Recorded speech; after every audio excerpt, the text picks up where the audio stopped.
Our season finale is called The Watermen, even though of the 3 watermen we'll meet, 2 of them are water women. Welcome to 1973.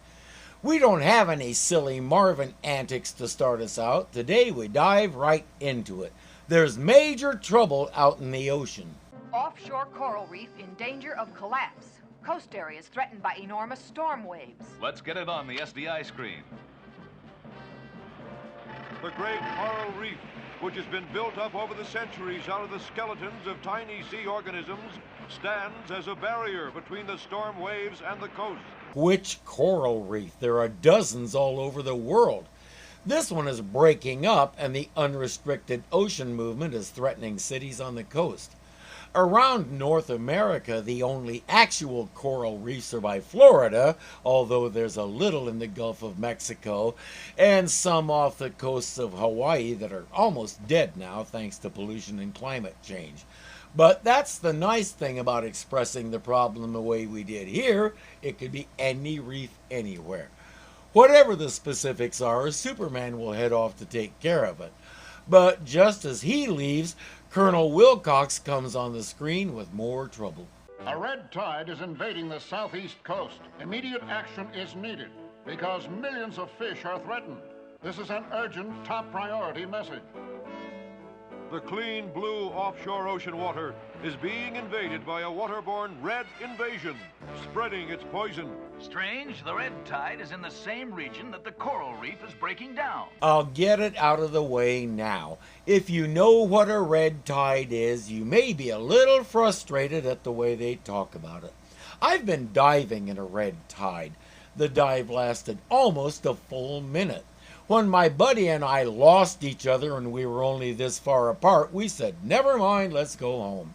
The Trouble Alert has also detected a mass migration of fish, but they're headed straight for the red tide. While Aquaman zooms away to tell the fish not to do that, Wonder Woman will deal with the red tide itself. Unaware of the emergencies, Batman and Robin are taking Wendy, Marvin, and Wonder Dog on an undersea sightseeing trip aboard the research submarine of a friend of theirs, Professor Matey. Professor Matey. If his first name is Ahoy, I quit. They can drive the Batmobile right onto the submarine, whereupon the professor will close some watertight doors over it and they'll set off. What's the matter? Huh? Wendy! What's the matter? Now they're gone. Who's gone? 2 kids walking on the water. He knows he didn't imagine it or make it up because Wonder Dog saw it too. Wendy doesn't believe either of them. We've got to be more careful, Zara. He saw us. It doesn't matter, Holo. If the girl didn't believe him, nobody will. Let's get back to the spaceship. Marvin was not daydreaming. Zara and Holo have come from a faraway water planet. They have stopped at planet Earth on a strange mission. That thing we saw is extracting all the silicon from the water. We can tell because the water goes in blue and comes out gray. Sounds more like they bleached it, or somebody got confused about the Civil War. Zara and Holo are water people. You are the master of the obvious. All this time I was thinking they were fire Pokemon. Superman has gone to a TV studio and asked the news people to announce the danger so people can be prepared in case the reef collapses completely. To prevent that, he needs lots of material to shore it up. Fortunately, he's taking his cue from Galloping Gertie. You and your crew had better get back to your families. There's danger of the sea flooding the city. Okay, everybody, you heard Superman. Let's get out of here. Superman analyzes the building like a lumberjack studying a giant tree which he has to bring down. Then he makes his first cut. That crew was beginning to demolish the building. Superman will do it for them as well as clean it up. He's using the big pieces of the building to plug gaps in the reef and make some new base structure for the coral to start growing on again. It's not the first time something like that has been done. I mentioned Galloping Gertie. If you don't know what that is, in 1940, the newly built bridge over the Tacoma Narrows failed in a high wind and collapsed. This is probably some of the most famous newsreel footage ever. They built a new bridge and corrected all the problems that caused Galloping Gertie, and since 2002 there's actually 2 bridges there, one for each direction of travel. It's pretty nice. I only live about 10 miles from the whole mess and use the bridges a lot. But then there was the matter of all that concrete piled up in the narrows that could be hazardous to shipping. Well, the concrete and steel that was used is totally benign and won't cause any issues with the water chemistry and stuff like that. So why not spread the pieces out and make an artificial reef? This is Les Davis Park on Ruston Way in Tacoma. These steps allow divers and beachcombers to get down to the water and do their thing. Once you get down to about 30 feet, you start seeing pieces of the old bridge. Life has fully taken hold here as if these giant slabs were natural rock. That's a good thing because the seaweed and invertebrates have something to fasten themselves to, and the fish, crabs, shrimps, and other critters have lots of nifty places to hide. That's what Superman is doing with the demolished building. Now the only question remaining is, are those guys still getting paid even though Superman did the work? Wonder Woman releases the Wonder Net in order to catch the red tide. The net is gradually let down by Wonder Woman, spreading behind the transparent plane to its full width. Wonder Woman pulls the net through the red tide, catching it and taking it out to sea. Remember what I said about red tides? There you go. I don't know what Ted Knight thinks a red tide is, but he's wrong. A red tide is one example of a harmful algae bloom, or HAB. The ocean is loaded with tiny creatures like plankton and algae. Under certain conditions, some of that algae can start growing out of control and essentially overwhelming everything else like you see here.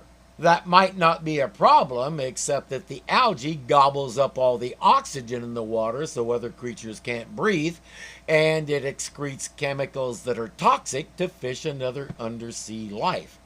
Like every other living organism on Earth, the algae has a life cycle, and when it dies, the bacteria that breaks it down gobbles up even more oxygen and excretes even more toxic chemicals. And I hope I don't have to point out that you can't do what Wonder Woman did, because this stuff doesn't sit on the surface. It goes all the way to the bottom. And since it's a nearly microscopic critter, it'll slip right through her net.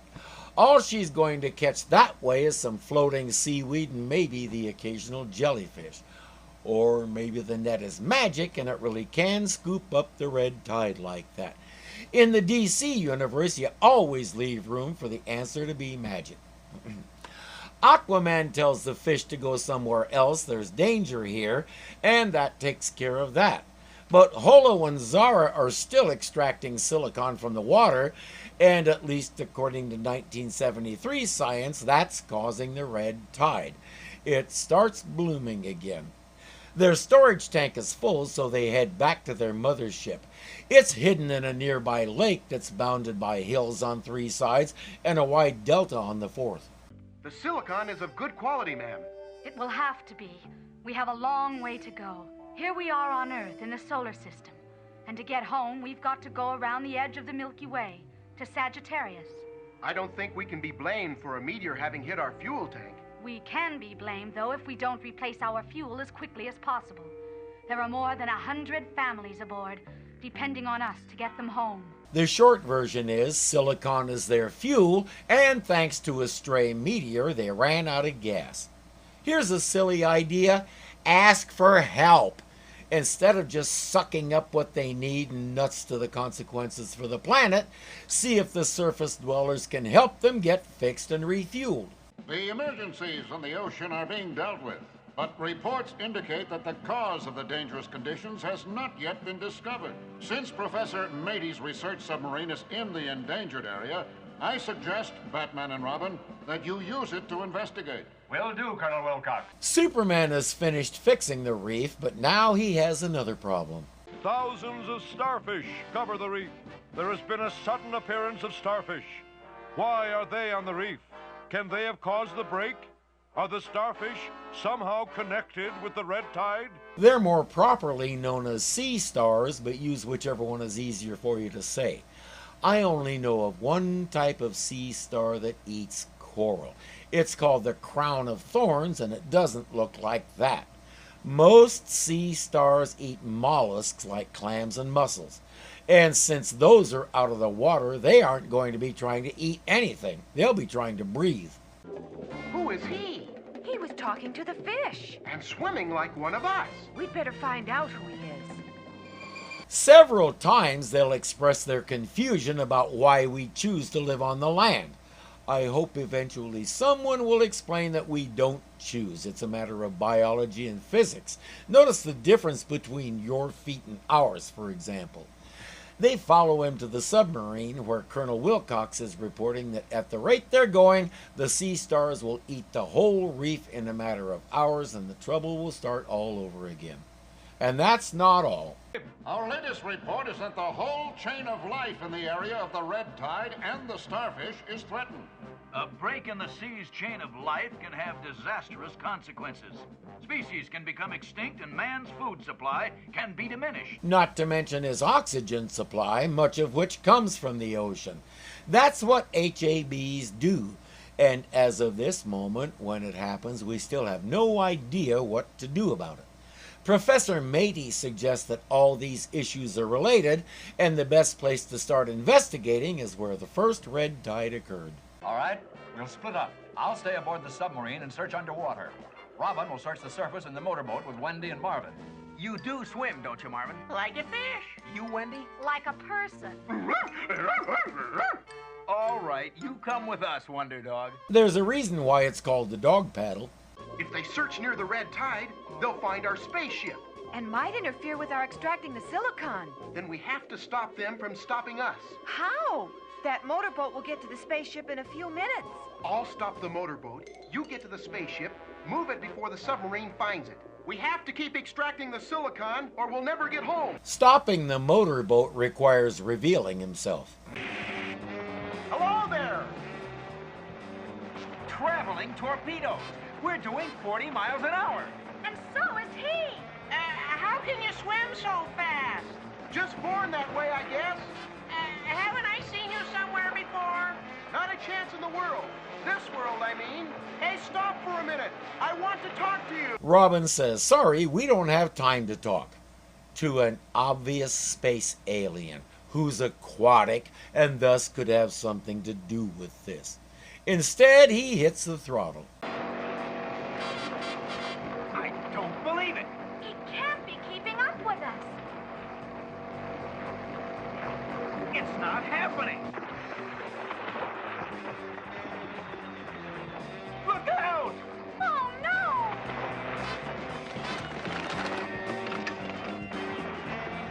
Maybe someone should tell Robin what that wheel-shaped thing in front of him is for.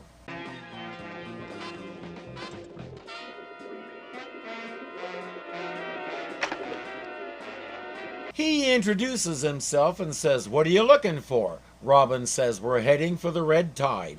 Well, you're headed the wrong way. It's been shifting with the ocean currents. You mean the red tide has moved? Yes, it's down that way. Last we heard it was this way. Like I said, it moved. When? Yesterday. Wrong. Wonder Woman saw it this way this morning. So long, wise guy. That wasn't nearly as dramatic as I was hoping. Holo says, "Sounds like you lost your prop. I'll go look for it." Which he does, but he just said he'd look for it. He never said he'd bring it back. While he's jerking them around, Zara has moved their spaceship to a new location. Meanwhile, Superman has borrowed a wind machine from a nearby movie studio. Wonder Woman unwinds half a mile of cable and plugs it into a power line, and here goes. The starfish, which are eating away the coral reef, begin to loosen their hold. Without being harmed, they are lifted and pushed back into the sea. I think not. Those arms are covered with thousands of little tube feet, and each one creates a more powerful suction than you can imagine. I took this picture of a purple ochre star at a popular local dive site. If you think anything is going to get him off that pipe before he's good and ready, think again. He's actually stronger than you are. Still, this is Superman, so it works. The stars are back in the sea, and the coral is still high and dry and can't get any oxygen or food. Sorry, I couldn't find the propeller. Would you swim to shore and get someone to tow us in? A pleasure. Don't go away. There's something fishy about that fella. What do you mean, Robin? This. Following his intuition, Robin dives overboard. If the propeller has come loose and dropped off, it has to be somewhere, and then he sees it. Which means Holo was lying because it's right there in plain sight. With the propeller restored, they head on to meet Batman and the sub. But Holo did his job. Zara reaches a hiding place in an algae forest, miles away from where Professor Matey and Batman are searching.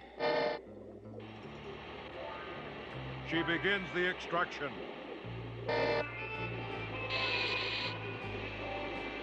That's going to cause another red tide, which will kill the algae around them, which will expose them again. I repeat, ask for help. A couple of fish notice the new budding red tide and report it to Aquaman. All those fish he redirected are now right in the middle of it, and they're starving. Aquaman is stunned by what he sees. There is no sign of red tide. The fish are not sick, but they are weak from lack of food. The drumfish says that the food web, the chain of life, has been cut off somewhere. The mullet points out what Aquaman can see for himself. The water looks clear and sterile, filtered of all the nourishment which usually fills the sea. The chain of life, as they call it, begins with plankton. I have a feeling the silicon extraction process is also extracting the plankton, which means the filter feeders can't get any food, and thus they aren't decent food for their predators and so on. Their machine is killing the ocean. Aquaman dives down to the bottom, breaks off a piece of rock, and starts plowing. The silt that he's stirring up is rich in nutrients that will save the fish, but it's only a temporary fix. Batman and Professor Matey have been cruising around trying to find the red tide, but there isn't any.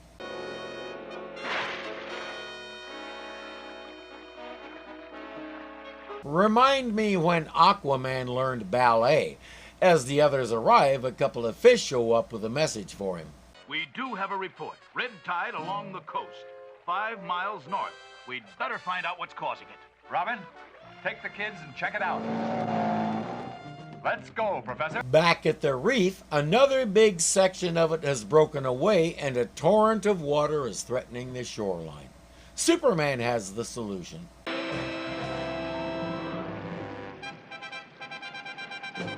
Superman summons his super strength to lift the wreck. He flies with it back toward the break in the reef. He maneuvers over it until the wreck is poised in just the right position, then lowers it precisely where it will serve as a temporary breakwater to protect the threatened city. That's also a thing that's been done. More and more, we're seeing decommissioned ships deliberately sunk in certain places to provide artificial reefs.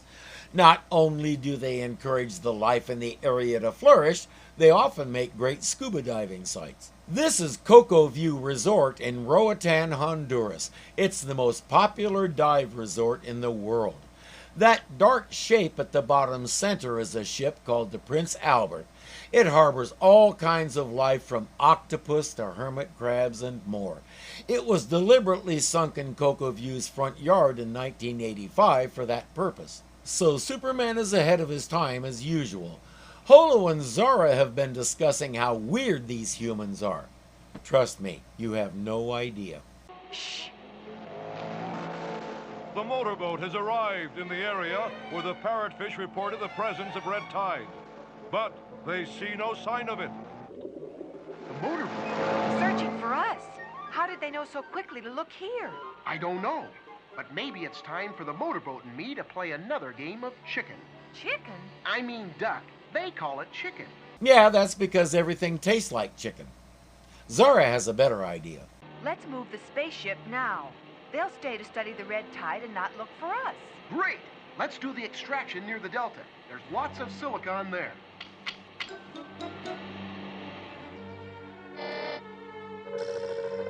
Best I can tell, the delta is formed by water exiting the mouth of that lake. Depending on the topography, it might be freshwater, saltwater, or some of both. Here's a tidbit you can dazzle your friends with. When fresh water and salt water mix, the water gets all ripply and it's hard to see in it. That's called a halocline. We divers aren't crazy about being in one. Hey, there's some. Hello, Batman. This is Robin. Have you found something? Red tide. Not much, but there may be more below. We'll go down and take a look. It's coming up just about where we are. And where are you? Oh, right, Batman probably has a tracker. At least that's my answer, and I'm sticking to it. What are Professor Matey and Batman doing down there? Professor Matey is taking water samples for analysis. Professor Matey is collecting water samples. I'm pretty sure Wendy just said that, but I guess it's not official until Ted Knight says it. I'll run this through a test. Look, there's the strangest looking shellfish I ever saw. Looks like a giant clam. Why would a clam be nestled in an algae forest? Yes, it ought to be on sandy bottom. Let's get closer.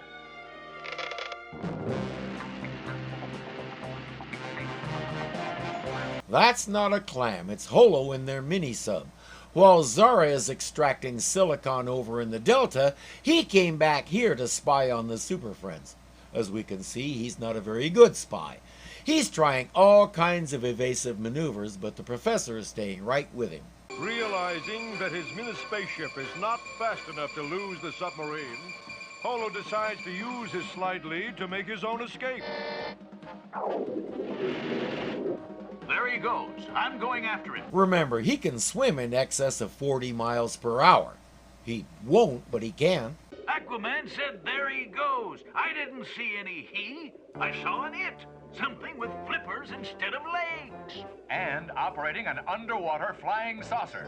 You know, I don't think we have to look any further for the cause of the ocean trouble. But we still have to catch him. Leave that to Aquaman. Holo leads him a merry chase, but he can't outrun him and he can't hide from him. In desperation, he goes to the surface where he can move faster and heads for Zara's ship. There they go. That way. I'll radio Robin to follow us. Holo, racing to reach the spaceship, finds it near the entrance to the Delta and dives. Aquaman, not far behind, dives after him. Holo descends from the surface and succeeds in getting into the spaceship only seconds ahead of Aquaman. And now the whole gang knows where their ship is, which could be a problem. Let's move. One of them, and he can swim like a fish, almost caught me. Well, we have a full load of silicon. Then let's get it to the mothership. Their solution is to lead the Super Friends to the mothership. Might want to give this a little more thought. Aquaman lost them, but Batman didn't. He saw the ship land somewhere in the Delta. Professor Matey's analysis shows that the water is devoid of silicon, which is essential for the food chain. They reason that those guys must need the silicon, so the next step is to find them. They split up and search all over the Delta. But while they're doing that, Holo and Zara have moved on to the lake and docked with the mothership. I've gathered only half the silicon we need, and the Earth people have found out. They're after Zara and me. We must have the other half in order to get home.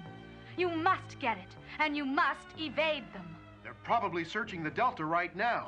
You can outwit them, Holo. After all, they're not Supermen. Well, not all of them. Orders are orders. They have to find a way to get the rest of the silicon and avoid the people in funny clothes. First, they'll check on the Super Friends to see if they're close.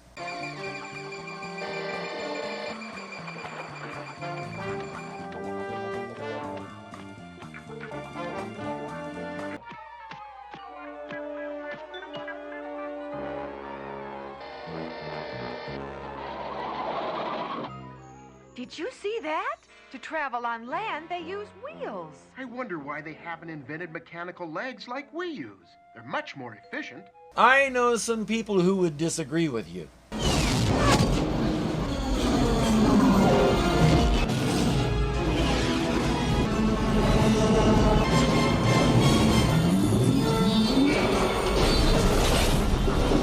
As I mentioned, Holo isn't a very good spy. Batman and company have spotted them and are racing up the hill. He tells Zara to get back to the ship. He'll be a decoy. There he is!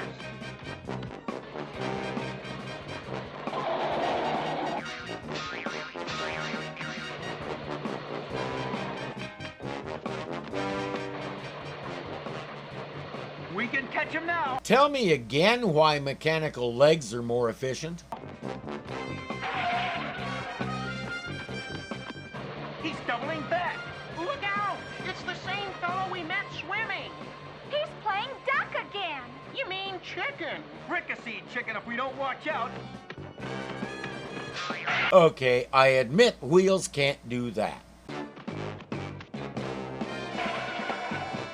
Or that. Looks like they're stymied.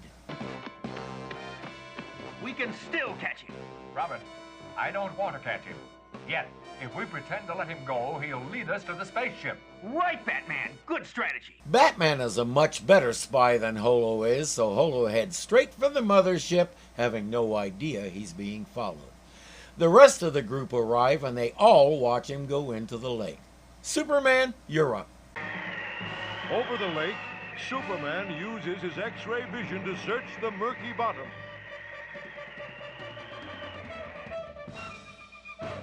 Wonder Woman and Aquaman understand Superman's signal to them.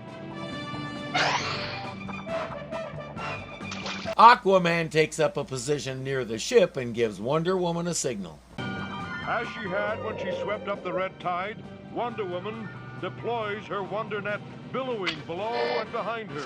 The Wonder Net spreads out as it settles into the lake. Aquaman, waiting below, helps guide the net as it sweeps through the water. With the mothership firmly trapped, Wonder Woman tows the huge craft upward from the bottom until finally it emerges and lies beached on the shore. Commercial fishing sometimes uses a similar technique. It's called a dragnet.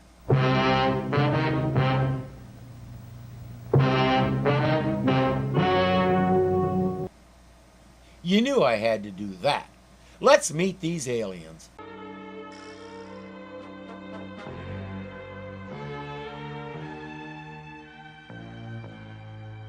We wish to be friends. I'm sure we could be if we got to know and understand one another. Next time you're stranded on an alien planet, lead with that. To be perfectly honest, we did not think the Earth people would mind if we upset the ocean life. Why? Is it because we use the ocean as kind of a trash can all the time? I suppose anyone from outer space could come to that conclusion. Anyone from Earth who's paying attention could come to the same conclusion. As usual, Batman has to be the wet blanket. But that still doesn't make it right. People can't take what they want without regard for the rights of others. I must agree. I can only say that we were desperate for silicon, for fuel to get us home. My word, 2/3 of the sand on the beach is silicon. And if that silicon is removed, it wouldn't upset the ecological balance. It only has to be refined. They don't know how to do that, but we do, and we'll be glad to do it for them. Then all our troubles are over. And so are ours. And all of them could have been avoided altogether. What have I been saying all episode? Ask for help. Tell the people you want to be friends, enlist their aid, then wreck the environment. Pardon me, miss, but is our water polo game for this afternoon all off? Maybe not. Do you know how to play water polo? Sure, like a porpoise. But how did you learn how to play it? While we were observing the Earth people. I'd like to play. Then why don't you come along? Aren't you forgetting someone?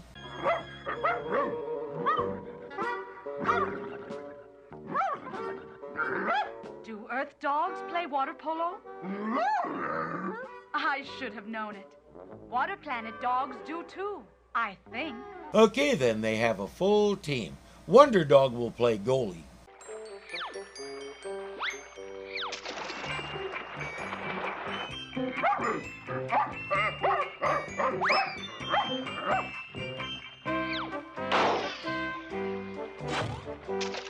Yay!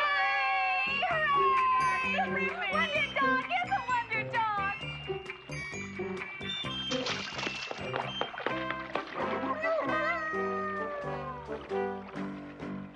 I included that because it's the last time we'll see Wonder Dog, or Marvin and Wendy for that matter. Next season they'll be replaced by the Wonder Twins, about whom I know nothing at this point. I didn't think I'd like Wonder Dog. He started out looking to me like a Scooby-Doo knockoff. But he wasn't. He was his own character, and I liked him in spite of myself. I've said before that I can identify with Marvin, the kid who tries so hard, but he's just about 3 degrees off an even keel. Wendy is his brain and his conscience. I enjoyed all 3 of them.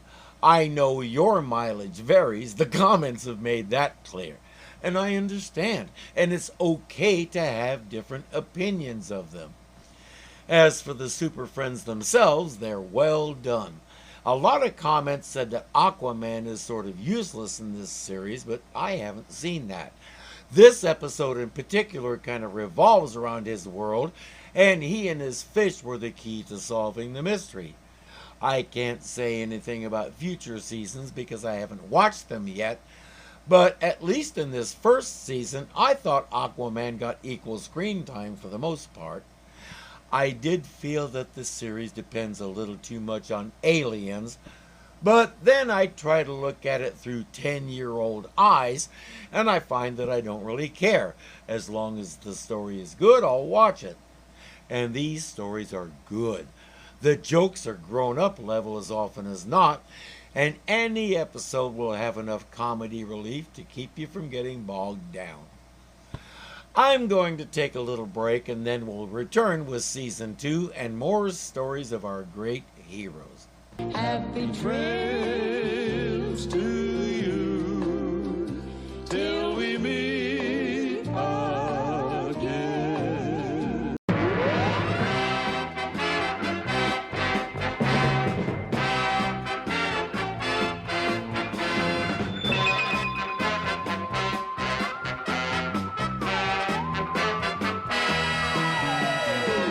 Colonel Wilcox, America, the only actual, is totally, it's what? Stars eat musk.